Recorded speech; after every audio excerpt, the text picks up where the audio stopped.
नमस्कार, मैं मोहम्मद आसिफ और आप देख रहे हैं एसपीएन नई न्यूज़। एमआईएम के अध्यक्ष असदुद्दीन ओवैसी आज अयोध्या में आए और उनके आते ही यूपी की राजनीति में बवाल मच गया। अब बवाल इस बात को लेकर मच गया कि उन्होंने अयोध्या का नाम जो है फैजाबाद रख दिया, लेकिन उनके बैनर में ही था। भले ही उसके बाद पुलिस ने उसको जो है एडिट कर दिया, मिटा दिया, उसको कवर कर दिया गया।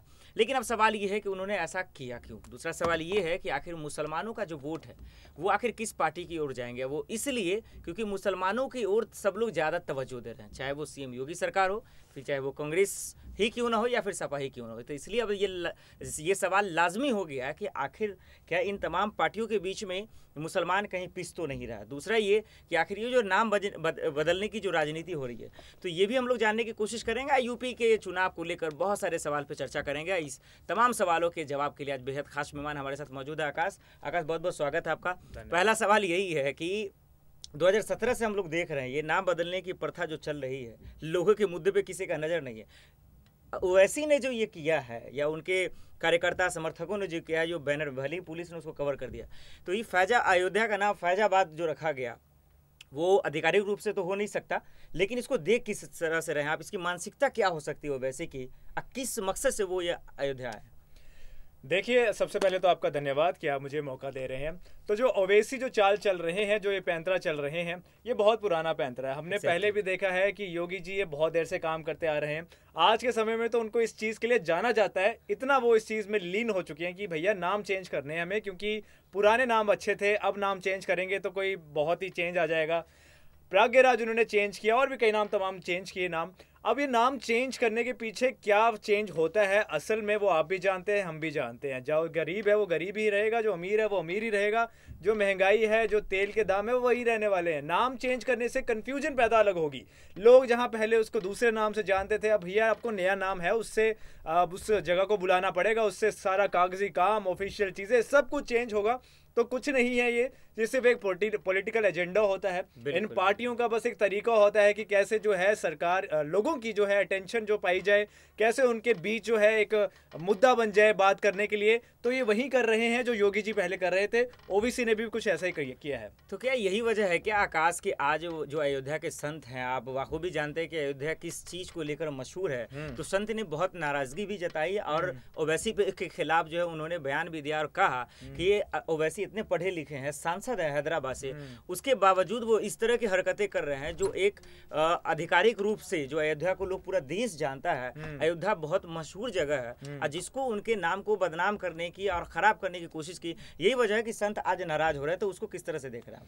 देखिए, नाराजगी अपनी जगह है, लेकिन यूपी में हिंदू मुसलमान ना हो ऐसा हो ही नहीं सकता। ठीक है, चुनाव पास आ रहे हैं, आप भी जानते हैं। अब चुनाव जैसे जैसे पास होंगे वैसे हिंदू मुसलमान के जो मुद्दे हैं ये और गरमाएंगे। नए नए मुद्दे हमारे पास आएंगे कि कैसे मुसलमान गलत है या कैसे हिंदू जो है वो गलत काम कर रहा है। अब बात की जाए अगर ओवैसी की, तो ओवैसी से मैं इस तरह की चीज़ें नहीं एक्सपेक्ट करता था, सच बताऊं तो। ओवैसी इस तरह की चीज़ों में ज़्यादा नहीं पड़ते हैं, लेकिन अब लग रहा है कि ओवैसी भी जो है वो योगी की चाल चलने की कोशिश कर रहे हैं और उन्हें भी लग रहा है कि चलो जो प्लीजिंग पॉलिसी है वो खेली जाए और मुसलमानों को खुश करने के लिए क्यों ना एक दो मुसलमान नाम जो है वो खोजे जाए और फिर वो जगहों के नाम रख लिए जाए, जिससे उनको मुसलमानों का जो है कुछ थोड़ा प्यार मिलेगा। लेकिन अब एक आखिरी सवाल इस मसले को लेकर हम लोग करते हैं, फिर आगे की चर्चा करेंगे। आकाश, आज सवाल ये है कि आखिर अब चुनाव है तो तमाम पार्टियों जाति पे ज्यादा तवज्जो दे रहे हैं, तो अब सवाल है कि आखिर मुसलमान जो है, मुसलमानों का जो वोट है वो किधर जाएगा? क्या भारतीय जनता पार्टी की तरफ, या फिर सपा अखिलेश की तरफ, या मायावती बीएसपी की तरफ, या फिर कांग्रेस प्रियंका गांधी? आपको क्या लगता है किस ओर जाएंगे ये ओवैसी? देखिए आसिफ, ये जो पूरा मुद्दा है ये बहुत ही जटिल मुद्दा है और इस पे किसी भी तरह का बयान देने से पहले बहुत सोचना पड़ता है आज के समय में। लेकिन अगर एक समझदार इंसान है, वो चाहे फिर मुसलमान हो, हिंदू हो, सिख हो, ईसाई हो, क्रिश्चियनिटी, कोई भी धर्म वो मानता हो, अगर वो समझदार है तो वो समझदारी दिखाएगा और अपना वोट उसी को देगा जो वोट के लायक है। वो ये नहीं देखेगा कि ये मुसलमान है तो मैं इसको वोट दूं कि नहीं दूं, ये हिंदू है तो मैं इसको वोट दूं कि नहीं दूं। एक समझदार इंसान की जो मंशा होनी चाहिए वो ये होनी चाहिए कि मैं किससे एक्सपेक्ट क्या कर सकता हूं और वो मेरी जो एक्सपेक्टेशंस है उससे खरा उतर पाएगा कि नहीं उतर पाएगा। तो वो फिर चाहे अब हिंदू हो या चाहे मुसलमान हो, मैं तो सबसे यही दरख्वास्त करूंगा कि अपना वोट जो है समझदारी पे दीजिए और धर्म को देख अगर आप अपना वोट देंगे तो देश खड्डे में जाएगा, इसमें कोई दो राय नहीं है। बिल्कुल, ये बहुत बड़ी बात है, आपने समझाई है लोगों को। अब देखना होगा, अगर लोग समझते हैं तो उनका ज्यादा भला होगा। अब बात करते हैं, असदुद्दीन ओवैसी ने ये भी कहा, आप जानते हैं आरएसएस के प्रमुख हैं मोहन भागवत जी, उन्होंने कहा था कि हमारे देश में हिंदू मुसलमान का जो डीएनए है वो एक है। आप एक हिंदू है, हम मुस्लिम है, हम दोनों का डीएनए एक है, हम लोग तो वाकई में एक है, लेकिन देश में ये हकीकत ऐसा नहीं है, जमीनी हकीकत पे ऐसा नहीं है। तो वही असदुद्दीन ओवैसी ने कहा कि हम डीएनए टेस्ट तो करवा लेंगे, लेकिन क्या मोहन भागवत करवाएंगे? आप इसको किस तरह से देख रहे हैं? देखिए, ये तो बात होगी इंसानियत की, और हम हर कोई एक इंसान ही है, उसके बाद वो हिंदू हुआ मुसलमान हुआ। अब कौन हिंदू है कौन मुसलमान है, ये तो भैया जो हिस्टोरिकल लोग हैं, जो इसकी पढ़ाई कर रहे हैं, वो भी इस बात पे पूरी तरह से नहीं बता पाते, क्योंकि हमारे देश में एक पॉलिटिकल एजेंडा रहता है। तो पॉलिटिकल जो दबाव रहता है उसके वजह से जो असलियत है वो कई बार सामने नहीं आती। हिस्ट्री क्या है क्या नहीं है, अब तो ये भी कहना बहुत मुश्किल हो जाता है, क्योंकि उसको भी बहुत तोड़ मरोड़ के बताया जाता है।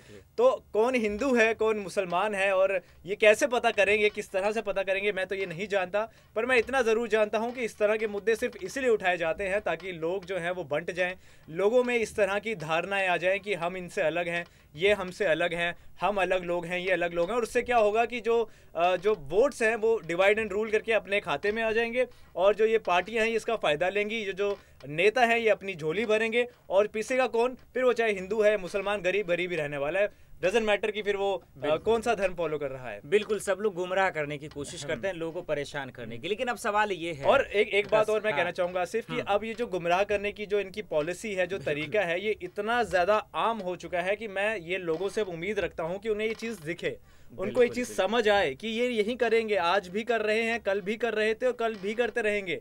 तो हमें ये समझना होगा कि ये चीज़ों से अब ऊपर उभर के इनसे ये बात करनी है कि भैया मेरे बच्चे की ट्यूशन फीस कम करो, मेरे बच्चे को अच्छे स्कूल में भिजवाओ, मेरी सैलरी बढ़वाओ, मेरी सड़कें अच्छी ठीक करवाओ। ये सवाल करने की हमें ज़रूरत है, ना कि ये कि भैया हम मुस्लिम हैं तो इसका खून टेस्ट कराया जाए कि ये मुस्लिम है कि नहीं। ये फालतू की चीज़ें मेरे हिसाब। ये बहुत बड़ी बात है आपने कही, समझने वालों के लिए इशारा काफ़ी है। लेकिन सवाल ये है आकाश की अब यूपी में चुनाव है, तमाम पार्टी एकदम ताबड़तोड़ जबरदस्त तरीके से जो है तैयारियां कर रही है, लेकिन असदुद्दीन ओवैसी के एंट्री से किस पार्टी को आपको लगता है फायदा या नुकसान होगा? तो मालूम होता कि वेस्ट कोस्ट पर इस्लाम पहले आया, इन्वेडर से नहीं आया, तो हिस्ट्री में कमजोर है। तो बताना ये चाहते हैं कि वो जो